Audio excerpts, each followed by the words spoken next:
So guys welcome to my video Telugu Java tutorials. So ఇవాళ మనం chapter 2లో last కొన్ని మిగిలిన టాపిక్స్ మాత్రం చూద్దాం. సో 14th టాపిక్ వచ్చేసి జావా ఆపరేటర్ ప్రెసిడెన్స్. సో మీకేమైనా డౌట్స్ ఉంటే ప్రీవియస్ వీడియోస్లో ఇక్కడ కనిపిస్తున్న టెలిగ్రామ్ ఛానల్లో జాయిన్ అవ్వండి.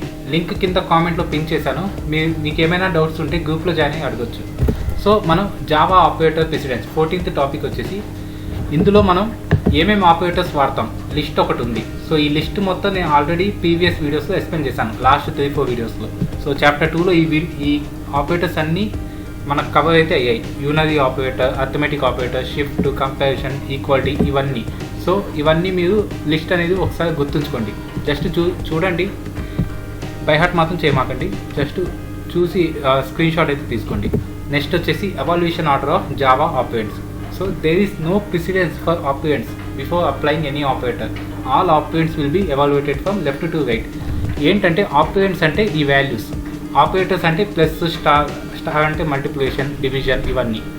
సో మనకి సిలో కానీ సి ప్లస్లో కానీ ఎలా అయితే ఆర్డర్ ఉంటుందో ఎవాల్యూషన్ అయ్యేది లెఫ్ట్ టు రైట్, ఇక్కడ జావాలో కూడా అంతే. ఆర్డర్ కూడా same left to right. And ఇక్కడ ఫస్ట్ ప్రయారిటీ మల్టిప్లై చేసే ఈ స్టార్ సింబల్కి ఉంటుంది, నెక్స్ట్ డివిజన్కి ఉంటుంది, ఆ తర్వాత ప్లస్ కానీ మైనస్ కానీ లెఫ్ట్ టు రైట్ ఆర్డర్లో. సో అలా ఉంటుంది. సో ఇక్కడ ఈ ఆర్డర్ కనుక చూస్తే ఒక ఎగ్జాంపుల్లో 1+2 × 3 / 4 × 5 + 6. సో దీని మీనింగ్ ఏంటి? నెక్స్ట్ స్టెప్లో ఏమవుతుంది, ఫస్ట్ లెఫ్ట్ టు రైట్ డైరెక్ట్గా ఎగ్జిక్యూట్ అవ్వకుండా ఎవాల్యుయేట్ చేసుకుంటాయి. ఫస్ట్ ప్రిఫరెన్స్ మనం ఎప్పుడు ఈ మల్టిప్లికేషన్కి ఇస్తారు. సో మల్టిప్లికేషన్, డివిజన్ రెండు సేమ్ ఆర్డర్, ఆ తర్వాత plus minus same order. So multiplication, division. So ఇక్కడ 2 × 3 6 అయింది, 4, ఆ తర్వాత 6 కింద. Then again so division and multiplication same order కాబట్టి మళ్ళీ లెఫ్ట్ టు రైట్ డివైడ్ అవుతుంది. 6 / 4 అంటే 1.5 వస్తుంది. ఇది ఇంట్ కాబట్టి 1.5లో పాయింట్ డెసిమల్స్ అవన్నీ క్యాన్సిల్ అయిపోతాయి, ఓన్లీ 1 మిగులుతుంది. సో 1 + 1 6 / 4 1 వస్తుంది. దెన్ 1 × 5 1 × 5, సో 5 వస్తుంది. ఆ తర్వాత టోటల్ ఎడిషన్ అయిపోద్ది లెఫ్ట్ టు రైట్ 12. సో ఇది ఇలా అనలైజ్ అవుతుంది. సో ఇక్కడ కొన్ని ఎగ్జాంపుల్స్ చూస్తే కింద x = 10, x = 3 ఇంక్రిమెంట్ x అంటే x + 1 వస్తుంది. సో 11 వస్తుంది అవుట్పుట్. ఈ x + 1 అన్న ఒకటే, ఈ ++ x అన్న ఒకటే. సో 11 అనేది మనకి అవుట్పుట్ వస్తుంది. ఆ తర్వాత అగైన్ ఇక్కడ 3 ఇంక్రిమెంట్, ఇది post increment, 3 increment, again post increment. So టోటల్గా మనకి ఇక్కడ 13. ఈ 13 ఎలా వచ్చిందో ఇక్కడ చూడండి. సో ఫస్ట్ ఐ అనేది మనం 1 అని డిక్లేర్ చేసుకున్నాం. సో ఎక్కడైతే ఐ ఉందో అక్కడ మనకి 1 అని మనం చూసుకున్నాం. సో I = I+1 అంటే I+1 వస్తుంది. సో ఈ total overall plus I. So ఇక్కడ I+ = అంటే I = I+ ఈ టోటల్ ఓవరాల్. సో ఇక్కడ I ప్లస్, సో I అనేది 1. ఇక్కడ 3 ఇంక్రిమెంట్, సో I వాల్యూ 1 కాబట్టి 2 అయింది. ఈ నెక్స్ట్ పోస్ట్ ఇంక్రిమెంట్ 2 అవుతుంది. సో ఆ తర్వాత ఇక్కడ 1 నుంచి 2 అయింది, 2 నుంచి ఇక్కడ 3 అయింది. కానీ 3 అయినా ఇక్కడ నెక్స్ట్కి వెళ్ళేసరికి 3 అవుతుంది. కానీ ఇక్కడ మనకి ఈ 2 ఇక్కడ వచ్చినాక ఈ లైన్ ఎగ్జిక్యూట్ అయ్యాక మనకి 3 అనేది ఇంక్రిమెంట్ అవుతుంది. సో ఇక్కడ 3 ఇంక్రిమెంట్ 4 అవుతుంది. సో ఇక్కడ 4 వచ్చింది. మళ్ళీ ఇక్కడ వచ్చేసరికి 5 అవుతుంది. బట్ ఇది ఇక్కడ ఫస్ట్ 4 ఈ లైన్ ఎగ్జిక్యూట్ అయ్యాక దీని వాల్యూ ఓవరాల్గా 5 అయిపోతుంది ఫైనల్గా ఐ వాల్యూ. సో ఇక్కడ ఫస్ట్ 4 అనేది కింద వస్తుంది. సో ఓవరాల్గా మల్టిప్లై చేసి ఐ వాల్యూ 13. సో ఇంతే, ఈ ఎవాల్యూషన్ ఆర్డర్ అంతే. నెక్స్ట్ టాపిక్ 16th టాపిక్ వచ్చేసి new versus new instance. So new versus new instance అంటే ఏంటో చూద్దాం. సో న్యూ అంటే మనం ఆల్రెడీ చూసాం, ఒక ఆబ్జెక్ట్ క్రియేట్ చేయడానికి న్యూ అనేది వాడతాం. సో న్యూ అనేది మనం ఆబ్జెక్ట్ క్రియేట్ చేస్తాం. దేనికి ఆబ్జెక్ట్ క్రియేట్ చేస్తాం? ఒక క్లాస్కి ఒక ఆబ్జెక్ట్ క్రియేట్ చేస్తాం. సో ఆబ్జెక్ట్ క్రియేట్ చేసి రిఫరెన్స్ వేరియబుల్కి అసైన్ చేస్తాం. సో న్యూ అనే ఆపరేటర్ ఒక క్లాస్కి వాడి ఆ క్లాస్కి ఆబ్జెక్ట్ అనేది క్రియేట్ చేస్తాం. సో ఎప్పుడు చేస్తాం? మనకి ఆ క్లాస్ నేమ్ తెలిస్తే మనం న్యూ ఆపరేటర్ చేసి డైరెక్ట్గా సింపుల్గా చేయొచ్చు. అలా కాకుండా క్లాస్ నేమ్ కనుక మనకు తెలియకపోతే న్యూ ఇన్స్టెన్స్ అనే ఒక మెథడ్ ఉంటుంది. ఆ మెథడ్ ఎక్కడ ఉంటుంది అంటే క్లాస్లో ఉంటుంది. సో నార్మల్గా మనం ప్రోగ్రామ్ రాస్తే క్లాస్ టెస్ట్ అని స్టార్ట్ చేస్తాం. ఆ టెస్ట్ అనేది ఒక క్లాస్ అది. అలాగే క్లాస్ అనే ఒక క్లాస్తోనే ఒక క్లాస్ అనేది ఉంది. ఎక్కడుంది? ఆల్రెడీ డెవలపర్స్ డిజైన్ చేసి పెట్టారు, మన జావా JDKలో ఉంటాయి. సో అది అందులో ఉంటుంది ఈ మెథడ్ న్యూ ఇన్స్టెన్స్ అనేది. సో ఈ న్యూ ఇన్స్టెన్స్ అనే మెథడ్ ఆల్రెడీ డెవలపర్స్ ఇంప్లిమెంట్ చేశారు, మనం జస్ట్ యూస్ చేసుకోవాలి. ఎప్పుడు యూస్ చేయాలి? ఇది కూడా ఆబ్జెక్ట్ క్రియేట్ చేయడానికి, కానీ మన క్లాస్ నేమ్ తెలియకపోతే ఆ క్లాస్ నేమ్ తెలియని దానికి ఆబ్జెక్ట్ క్రియేట్ చేయాలంటే మనం న్యూ ఇన్స్టెన్స్ అనేది వాడతాం. సో మీకు అడ్వాన్స్ లెవెల్లో వెళ్ళాక మీరు చూడొచ్చు, మీకు అర్థమవుతుంది. కానీ ఇక్కడ జస్ట్ సింపుల్ ఈ టాపిక్ మాత్రమే మీరు గుర్తుంచుకోండి. న్యూ అనేది కూడా ఆబ్జెక్ట్ క్రియేట్ చేస్తాం, న్యూ ఇన్స్టెన్స్ కూడా ఆబ్జెక్ట్ క్రియేట్ చేస్తాం. న్యూ ఇన్స్టెన్స్ ఎప్పుడు చేస్తాం? మన క్లాస్ నేమ్ తెలియనప్పుడు డైనామికలీ రన్ టైం డైనామిక్లో మనం క్రియేట్ చేసేటప్పుడు ఆ ప్రోగ్రామ్ రన్ అవుతున్న టైంలో మనం ఆబ్జెక్ట్ క్రియేట్ చేయాలంటే మనం న్యూ ఇన్స్టెన్స్ అనేది వాడతాం. అలా కాకుండా ముందే ఆబ్జెక్ట్ క్రియేట్ చేయాలి అంటే మన క్లాస్ నేమ్ తెలుసుంటే, ముందే తెలిసిపోతే అప్పుడు మనం ముందే ఆబ్జెక్ట్ క్రియేట్ చేయాలంటే న్యూ ఆపరేటర్ అనేది వాడతాం. సో ఈ 5 పాయింట్స్ ఓవరాల్గా అదే మీనింగ్.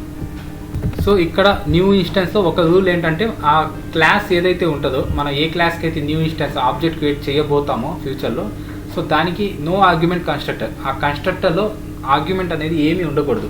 సో కన్స్ట్రక్టర్ అంటే ఏంటి? మళ్ళీ క్లాస్ నేమ్తోనే మెథడ్ ఒకటి క్రియేట్ చేస్తాం. ఆటోమేటిక్గా మనం కన్స్ట్రక్ట్ క్రియేట్ చేయకపోయినా బ్యాక్ ఎండ్లో జావా ఆటోమేటిక్గా క్రియేట్ అయితే చేస్తుంది. సో కన్స్ట్రక్టర్స్ ఇవన్నీ మనం అడ్వాన్స్లో నేర్చుకుందాం 5th 6th చాప్టర్స్లో. ఇక్కడ కనుక ఇంతవరకు అర్థం చేసుకోండి. సో ఇంకా difference between new and new instance ఇంకా మీకు డీటెయిల్గా అర్థం చేసుకోవాలంటే ఇక్కడ చూడండి. New is an operator which can be used to create object. So ఇక్కడ జస్ట్ ఒక టెస్ట్ అనే క్లాస్కి మనం ఆబ్జెక్ట్ అనేది టీ అనే రిఫరెన్స్ వేరియబుల్తో న్యూ అనే ఆపరేటర్ వాడి ఈ ఆబ్జెక్ట్ అనేది క్రియేట్ చేసాం. అలాగే మనకి క్లాస్ నేమ్ తెలియకపోతే ఈ న్యూ ఇన్స్టెన్స్ అనే ఒక మెథడ్తో మనం ఆబ్జెక్ట్ క్రియేట్ చేయొచ్చు. ఈ న్యూ ఇన్స్టెన్స్ అనే మెథడ్ ఆల్రెడీ డెవలప్ చేశారు ఎక్కడ? క్లాస్ అనే క్లాస్లో. సో ఈ టెస్ట్ అనే క్లాస్ మనం ఆబ్జెక్ట్ ఎలా అయితే క్రియేట్ చేసామో ఈ క్లాస్ అనే క్లాసు ఆల్రెడీ డెవలప్ చేశారు, మనం అందులో ఉన్న మెథడ్ మాత్రం వాడతాం. సో ఆబ్జెక్ట్ సో ఈ క్లాస్ అనేది ఆబ్జెక్ట్కి చైల్డ్ వస్తుంది. సో ఇందాక చెప్పుకున్నాం కదా లాస్ట్ ప్రీవియస్ వీడియోస్లో, ఆబ్జెక్ట్ అంటే ఒక మెయిన్ పేరెంట్ క్లాస్ లాగా అన్నిటికీ దాని కిందే వస్తుంది. ఈ క్లాస్ అనేది ఆబ్జెక్ట్ని ఎక్స్టెండ్ చేసుకుంటుంది. సో ఆబ్జెక్ట్ రిఫరెన్స్తో క్లాస్ డాట్ ఫర్ నేమ్ అనే ఇంకో మెథడ్ లోపల ఆర్గ్యుమెంట్ 0 అనే ఆర్గ్యుమెంట్ డాట్ న్యూ ఇన్స్టెన్స్ ఒక ఆబ్జెక్ట్ మనం క్రియేట్ చేసుకోవచ్చు. సో ఇక్కడ మనం ప్రోగ్రామ్ రన్ చేసినప్పుడు ఈ టెస్ట్ అనే క్లాస్, ఒకవేళ ఈ టెస్ట్ అనే క్లాసే లేకపోతే మనకి నో క్లాస్ డెఫ్ ఫౌండ్ అనే ఎర్రర్ అనేది వస్తుంది ఈ ఆబ్జెక్ట్ క్రియేట్ చేసినప్పుడు. అలాగే ఇక్కడ మనం క్రియేట్ చేయబోయే క్లాస్కి ఆ క్లాస్ మన రన్ టైంలో దొరకకపోతే క్లాస్ నాట్ ఫౌండ్ ఎక్సెప్షన్ అనేది రైజ్ అవుతుంది. ఇదే ఈ పాయింట్స్ ఇక్కడ ఓవరాల్గా. Then next what is class not found exception? Class no class def found error. So ఈ ఎక్సెప్షన్ అంటే ఏంటి, ఎర్రర్ అంటే ఏంటి? సో ఇందాక ఎగ్జాంపుల్లో చూసాం కదా, సేమ్ అదే. మనకి రన్ టైంలో ఎప్పుడైతే క్లాస్ అనేది ఫౌండ్ అవ్వకపోతే నో క్లాస్ ఫౌండ్ అనే ఎర్రర్ అనేది వస్తుంది. ఎప్పుడు మన క్లాస్ నేమ్ తెలిసి మనం ఒక ఆబ్జెక్ట్ క్రియేట్ చేసి న్యూతో అది రన్ టైం ప్రోగ్రామ్ రన్ చేసినప్పుడు ఆబ్జెక్ట్ క్లాస్ దొరకకపోతే మనకి అప్పుడు నో క్లాస్ ఫౌండ్ అనే ఎర్రర్ అనేది వస్తుంది. అలా కాకుండా క్లాస్ నాట్ ఫౌండ్ ఎక్సెప్షన్ ఎప్పుడు వస్తుంది అంటే మనం న్యూ ఇన్స్టెన్స్ మెథడ్ వాడినప్పుడు మనకి ఈ క్లాస్ దొరకకపోతే క్లాస్ డాట్ ఫర్ నేమ్ ఈ టెస్ట్ అనే క్లాస్కి ఒక ఆబ్జెక్ట్ అనేది క్రియేట్ చేస్తున్నాం ఓ అనే రిఫరెన్స్తో. సో ఈ టెస్ట్ అనే క్లాస్ మనకు దొరకకపోతే అప్పుడు మనం ఈ ఎక్సెప్షన్ అనేది వస్తుంది. ఇది checked exception. So exceptions topic కూడా మనం చూద్దాం 8th 9th చాప్టర్స్లో. సో ఇక్కడ మాత్రం ఇంతవరకు అర్థం చేసుకోండి. సో లాస్ట్ టాపిక్ వచ్చేసి instance and instance of. So instance of అంటే మనం ఆల్రెడీ చూసాం, చైల్డ్ టు లీడ్ లేదా లీడ్ టు చైల్డ్ ఏమైనా రిలేషన్ ఉంటే మనం ఇన్స్టెన్స్ ఆఫ్తో మనం మ్యాప్ చేసుకొని ఏదో ట్రూ ఆర్ ఫాల్స్ అనేది మనం రిటర్న్ చేసుకోవచ్చు. ఈజ్ ఇన్స్టెన్స్ అనేది ఒక మెథడ్. ఈ మెథడ్ మన క్లాస్ అనే క్లాస్ లోపల ఉంటుంది. సో ఈ క్లాస్ అనే క్లాసు మనం ఆల్రెడీ డెవలప్ చేస్తారు. సో అందులో ఉంటుంది.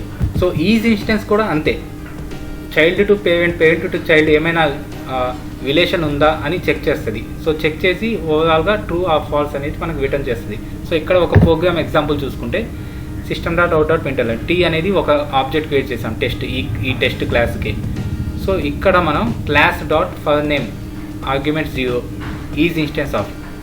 సో ఇక్కడ ఈ ఆర్గ్యుమెంట్ 0 ఉంది కదా, ఇక్కడ మనం టెస్ట్ అనే నేమ్ పెట్టామనుకోండి ట్రూ వస్తుంది, స్ట్రింగ్ అనే నేమ్ పెట్టామనుకో ఫాల్స్ వస్తుంది. ఎందుకంటే స్ట్రింగ్కి టెస్ట్కి సంబంధం లేదు, స్ట్రింగ్ అనేది డిఫరెంట్ క్లాసు. అదే ఆబ్జెక్ట్ ఇక్కడ ఆర్గ్యుమెంట్ 0లో మనం ఆబ్జెక్ట్ అని పెట్టామనుకోండి.